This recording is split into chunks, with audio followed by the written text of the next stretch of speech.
Mine's ready too. Let's go together.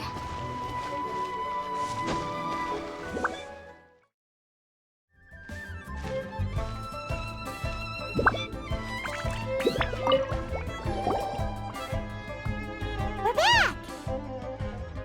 The Traveler and I made one each. Here, have a taste while it's still warm. Thank you. Don't mind if I do.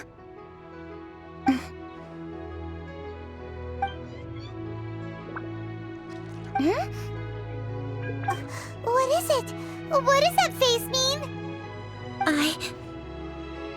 This flavor... I've tasted it before. Apologies. Zhongli, Traveler, thank you both. This is everything I had hoped it would be. It tastes wonderful and, quite amazingly, somehow it took me right back to my childhood, when my grandfather was still around. Really? That's awesome! I didn't have a chance to fully explain before. In fact, when Master had filled in the missing parts of the recipe for me, I realized that I already knew how to make this dish. You already knew? You mean you were able to make this without ever seeing the recipe? Uh-huh. My dad taught me how to make it. Wait, but isn't this dish from Kuching's grandpa's notes, though? About that. I do not believe that this recipe was my grandfather's creation. My grandfather was a well-known real estate tycoon in Liyue, and also a scholar. He was an avid collector of old books and was quite knowledgeable on many of Liyue's customs and traditions that are no longer practiced. As a child, I used to spend a lot of time with him in his study. We'd read the classics together, then debate how much of it was actually genuine, and whether Rex Lapis was real or not. He used to say, books are just a bridge that bring us a little closer to history. It's up to those of us in later generations to ask these questions, search for the answers, and decide what they mean. Since then, my grandfather has passed on, and I've grown up to become a Chising. My views on Rex Lapis have changed in this time too, from myth to reality. For me, the name Rex Lapis is inextricably wound up with memories of my grandfather. Whenever I see his name written down, it always reminds me of sitting in my grandfather's study, seeing all of his notes. As I said earlier, this recipe came from those same notes. It's an ancient dish that he was trying to restore to its original form. But, unfortunately, without the full recipe, he never quite succeeded. Still, each time he tried cooking it, he'd always get me to have a taste while it was still warm. The memories. This really is the taste of my childhood. Ancient dish? Are cornbread buns really that old? Well, at least in my family it is. My dad learned how to make it from his dad, and supposedly it's been passed down that way for generations. We call them chili mince cornbread buns. They're a traditional folk food snack, easy to pack up and take with you on the road, so they're the perfect thing to eat on the go. La la la. Seeing Guoba just reminded me of something. I actually made this dish on the day I first met Guoba. How did you first meet? It was in a cave in the mountains. I ducked inside to get out of the rain and saw an offering table in there, so I put the cornbread buns I'd brought with me on it. Then I ended up falling asleep, and when I woke up, I found out that Guoba had eaten every last one. Guoba followed me around ever since. We're practically family now. Hold up! Stop the conversation! Look! The stone!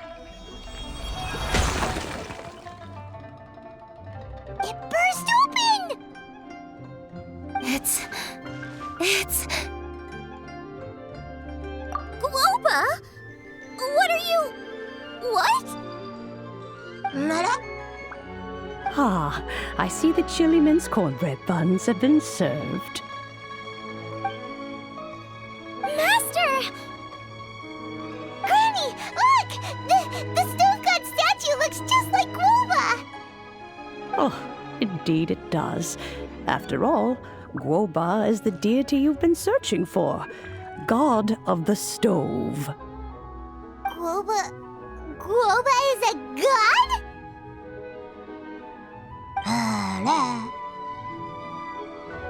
You asked me if a sufficiently festive atmosphere would be enough to reawaken the stove god.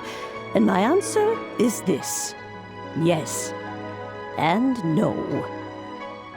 The stove god has always been a deity with great affection for the people, and who acts in response to their desires. To him, the heart's passions and the heart's desires are not the same thing. Passion can be a technique, a skill, something derived from experience. But desires, they are deeper, more innate. They are the heart's strength in its purest form. Masterful chefs is wonderfully exciting, but it is more an exercise of passion than of desire. And passion alone will not suffice to reawaken the stove god from his deep slumber. But just now, when Kuching ate this dish she had longed for, a deeply held desire was fulfilled. As well as receiving an answer to her question, she also gained something much more precious. A moment of poignant nostalgia so vivid, it felt like she was right there alongside her grandfather. The enormous power unleashed by the fulfillment of this desire resonated with the stove god's statue, and caused it to manifest once more the form it took in the past. Of course, the stove god himself is not contained within the statue. The true stove god has been here with us all along. How does it feel, seeing a statue of yourself from your glory days? Look at him. Still so majestic. Glory days? Wait, what happened? Did Guoba used to be different from now? Oh, yes. Back in his day, your Guoba was once the patron god of the soil. But all the wisdom and power he had then, he has since surrendered to the soil itself. A god surrendering their power to the soil. I have heard this turn of phrase before, but what does it mean? The kinds of trials and tribulations that a land can face are far more than you could imagine. Droughts, floods, torrential rain, hurricanes, earthquakes, tsunamis, fires, and plagues. The threat of disaster will never fully disappear from Liyue. Even woes that have never been faced before in history will come to pass in the future. Such things affect you mortals far more than we Adepti, with our immortal forms. He once walked with you over the barren plains until you arrived at last at the harbor. He joined you in building your dwellings and lighting the stoves. It was his hand that lit the very first street lamp of Liyue and brought the aroma of cooked food into every household in the land. You mortals no longer remember him, but back in the age when you did, he was the closest of all the Adepti to the common folk.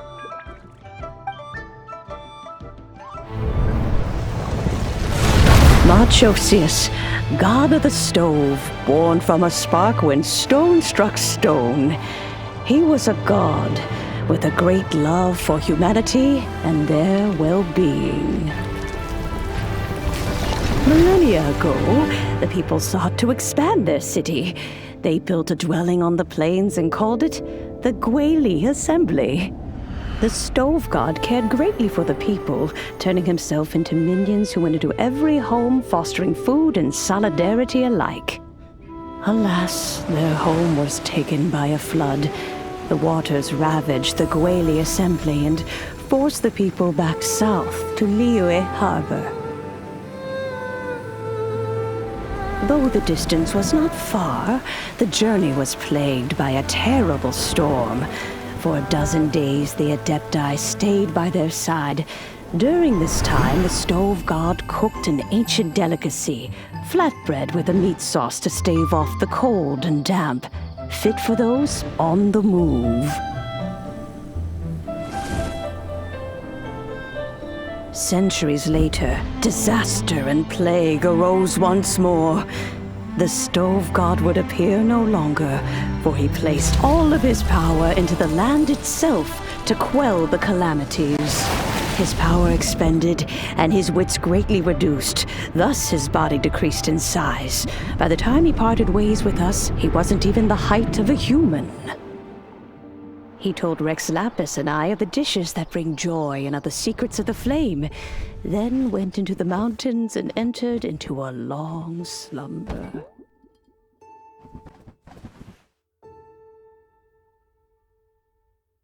The stove god departed, and Guoba was born. When he awoke, he ate the Chiliman's cornbread buns placed on the offering table by a young lady in yellow. Though he did not remember the past, he was profoundly moved and decided to follow this young lady thereafter. The stove god had quietly disappeared, but the vendors rose early to hawk their wares. People went out to buy goods, lit their stoves, and cooked food, just as they had done every day for as long as they could remember. In Liyue, things have always been this way.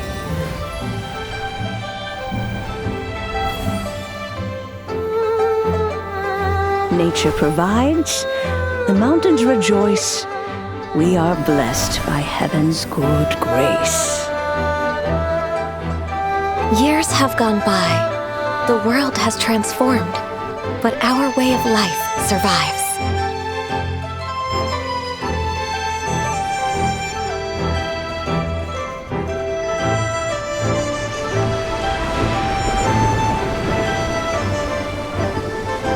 Fame and fortune is only a season.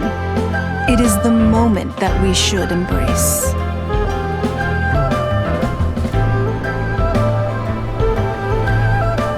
Past meets present. Heritage becomes legacy.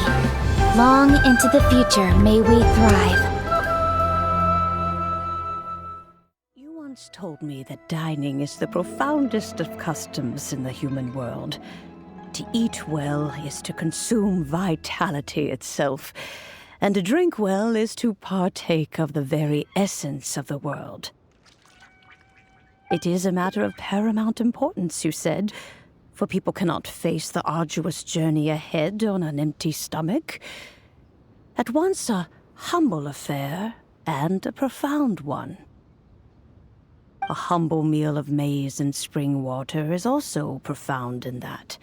By ensuring one's survival, it paves the way for millennia of human history and culture to come. My dear friend, Liyue has changed so much while you have slept. Looking at the prosperity and beauty around us today, does it make you happy? Guoba, this is kind of a huge deal. Why didn't you say anything?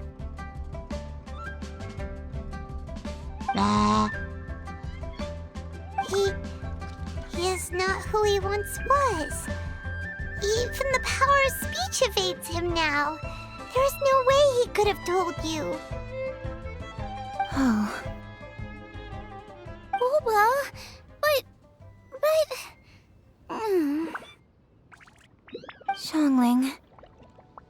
Do not be saddened, Xiangling. There are two sides to everything. Guoba may have lost many of his formal faculties, but he is now as carefree as can be, without a single worry in the whole world. In this world we inhabit, who can truly be said to live a life free of all woes? Those with a mind and with the knowledge will certainly be troubled by all manner of things. But he has gone further than us in his journey. He had both wisdom and courage. Everything he took upon himself, he was also ready to part with. His carefree demeanor today is a testament to the fact that he is at rest. So since you are his friend, take good care of him. Go out to walk and play. Allow him to eat, drink, and be merry. I will! You can count on me! Xiangling, you have an adeptal affinity. Guoba follows you around because he has respect for you. The moment he awoke, he was met with a familiar flavor in the chili mince cornbread buns he ate. After all that time, he still recognized the dish he had invented, and he approved of you as the one who had cooked it. That's right. The taste of one's home cuisine always brings back memories of home. Though he remembered nothing, eating the food you had cooked gave him a feeling of familiarity. That is why he stuck by you.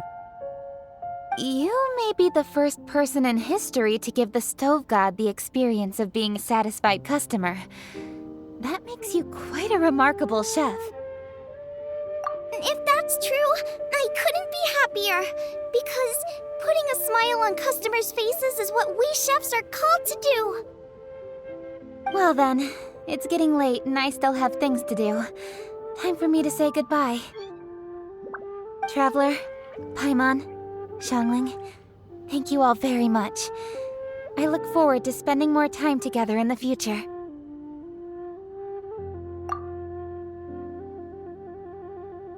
I guess my dad's probably heard the good news already, but I should still go catch up with him. Master, it's been a while since you came by. Why don't you join me? He thinks about you all the time, you know. He's always telling me to invite you over. Oh, goodness me. Then, far be it from me to refuse. Off we go, then. Let's saunter over gently and see how all the city folk are getting along.